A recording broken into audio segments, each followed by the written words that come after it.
बिस्मिल्लाहिर्रहमानिर्रहीम।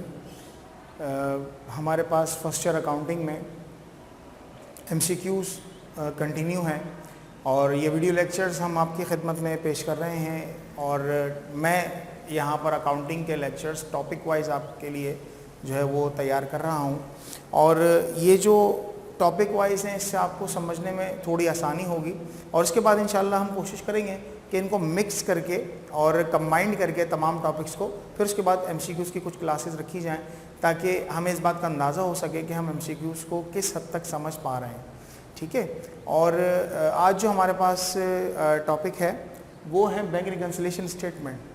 तो bank reconciliation statement के हवाले से हम एक छोटा सा इंट्रोडक्शन ले लेते हैं कि जो बैंक रिकन्सिलिएशन स्टेटमेंट है वो बनाया इसलिए जाता है कि कैश बुक और बैंक स्टेटमेंट जो इनके दरमियान फ़र्क है उसको रिकन्साइल किया जा सके और बराबर किया जा सके। इसके बारे में हमने बड़ी तफसील से डिस्कस किया था कि कैश बुक के बैलेंस में क्या गलतियां आ सकती हैं, बैंक रिकन्सिलिएशन में क्या गलतियां, बैंक स्टेटमेंट में क्या गलतियां हो सकती हैं। तो जो रिकॉर्ड है उसको हमने सही करना होता है। जो पेमेंट हमने करी है वो तो जा चुकी है, जो रिसीविंग हमने करी है वो रिसीविंग हो चुकी है, मगर जो रिकॉर्डिंग में एरर्स हैं हमें उनको ख़त्म करना होता है ताकि जो पेमेंट हुई है, जो रिसीविंग हुई है, उसके मुताबिक रिकॉर्ड भी अपडेट हो जाए। तो उस चीज़ को हम जो मतलब फॉलो करते हैं तो उसके लिए हम एक स्टेटमेंट बनाते हैं जिसको हम कहते हैं बैंक रिकन्सिलिएशन स्टेटमेंट, राइट। इसके MCQ शुरू करते हैं। Which of the following statement is correct. 3 statements हैं क्योंकि आखिरी तो नन है। 3 में से कोई एक स्टेटमेंट सही है। क्या कहते हैं? Cheque are used for depositing money into bank. Bank में पैसे जमा करवाने के लिए वो कहता है कि चेक इस्तेमाल होता है, ये बिल्कुल गलत है। पे इन स्लिप इस्तेमाल होती है चेक पैसे जमा करवाने के लिए, तो ये बिल्कुल गलत है। Pay in slip use for withdraw money from bank, ये बिल्कुल गलत है क्योंकि पैसे जब विड्रॉ करते हैं तो चेक इस्तेमाल किया जाता है, पे इन स्लिप इस्तेमाल नहीं की जाती। तीसरा कहता है no interest is received on current account, this is correct.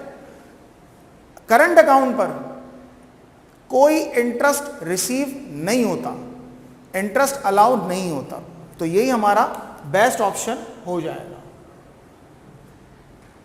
Next वो कहते हैं which statement is send by the bank to its customer to verify the amount, और वेरीफाई द रिकॉर्ड भी हो सकता है, राइट। यानी बैंक कौन सा स्टेटमेंट भेजता है अपने कस्टमर को कि कस्टमर अपने पास जो रिकॉर्ड है उसको वेरीफाई कर सके। पहला बैंक स्टेटमेंट, फिर bank reconciliation statement, cash statement none.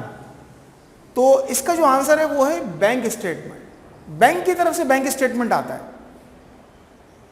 Bank की तरफ से बैंक स्टेटमेंट आता है और उस स्टेटमेंट को आने के बाद जो हमारे पास रिकॉर्ड है हम उसको वेरीफाई करते हैं और अपडेट करते हैं।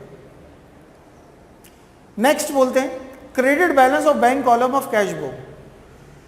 देखिए जब आप कैश बुक बनाते हैं, जब आप कैश बुक बनाते हैं उसके दोनों साइड पर बैंक के कॉलम होते हैं।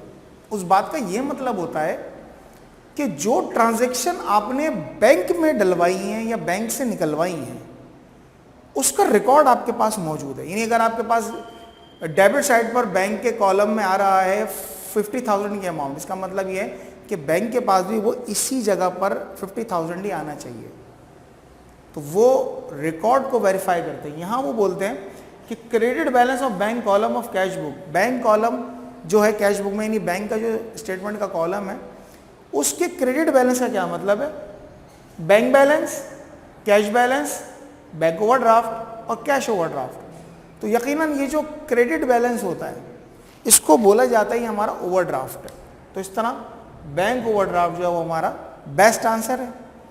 नेक्स्ट बोलते हैं which of the following is correct.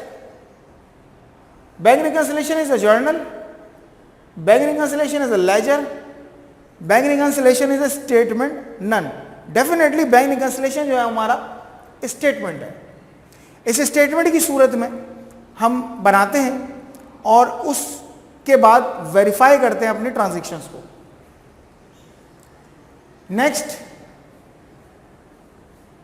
A cheque which bears future date is called. कोई भी ऐसा चेक जिसमें फ्यूचर डेट मौजूद हो तो वो कहलाता है पोस्ट डेटेड चेक, पोस्ट बाद। Order cheque, bearer cheque, none, definitely post dated cheque ही कहलाता है। ठीक है,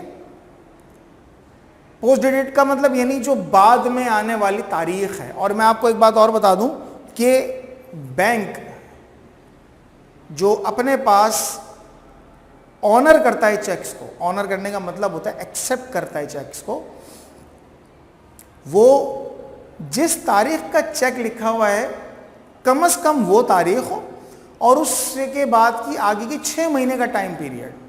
यानी मिसाल के तौर पर आज अगर फॉर एग्जांपल हम कहते हैं कि अगर आज है 6 तारीख यानी 6 अप्रैल, अब जो चेक की लाइफ है ना वो है 6 अप्रैल से लेके 6 मंथ तक, यानी अप्रैल, मई, जून, जुलाई, अगस्त, सितंबर, जो भी 6 महीने तक बनेंगे। उसके बाद तक दरमियान में आप कभी भी चेक लेके जाएंगे वो कैश कर देगा। लेकिन अगर 6 अप्रैल से पहले लेके जाएं या इसके 6 महीने की डेट के बाद कहीं लेके, यानी मई, जून, जुलाई, अगस्त, सितंबर, अक्टूबर, नवंबर की या अक्टूबर की 7 तारीख को लेके जाएं आप, तो वो नहीं एक्सेप्ट करेगा।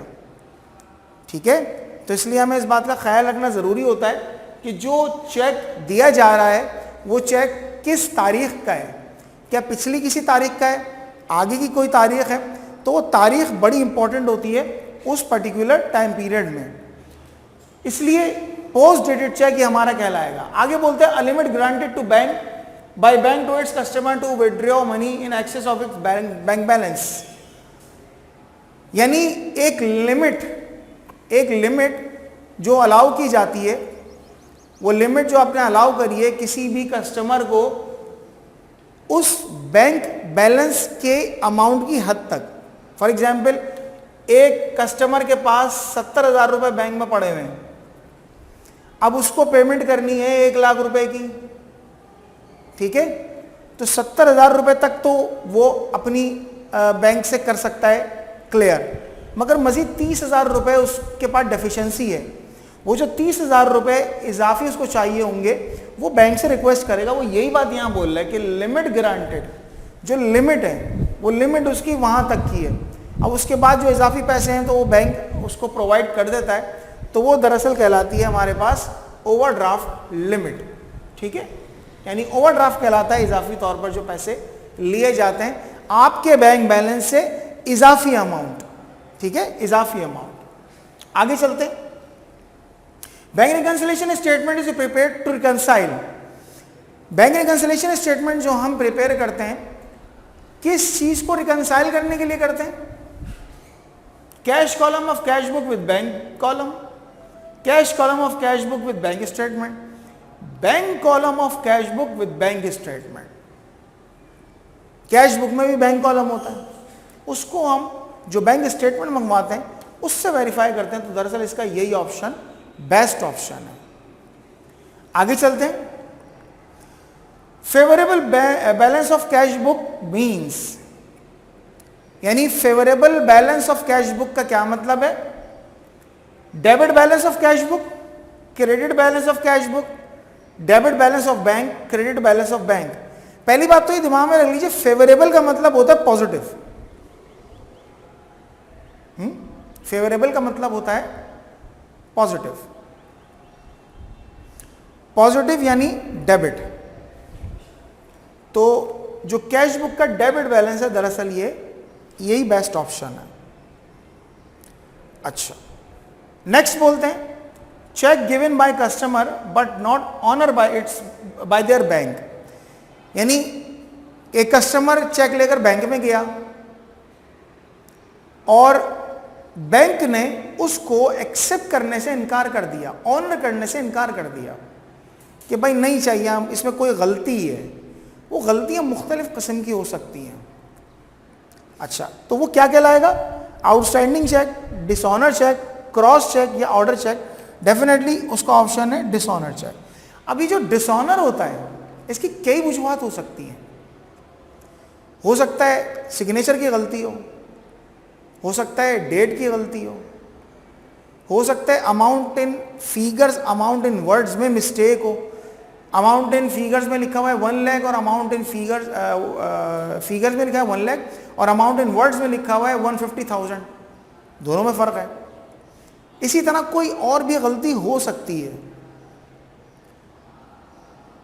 अगर तो वो गलती उसी वक्त दुरुस्त होने की है और ख़ुद जो अकाउंट होल्डर है वो खुद मौजूद है वहाँ पर, तो वो क्या करेंगे, उससे करेक्शन करवाएंगे, उस सिग्नेचर करवा लेंगे उस गलती के ऊपर, तो वो चेक क्या होगा, फ़ौरन ऑनर हो जाएगा।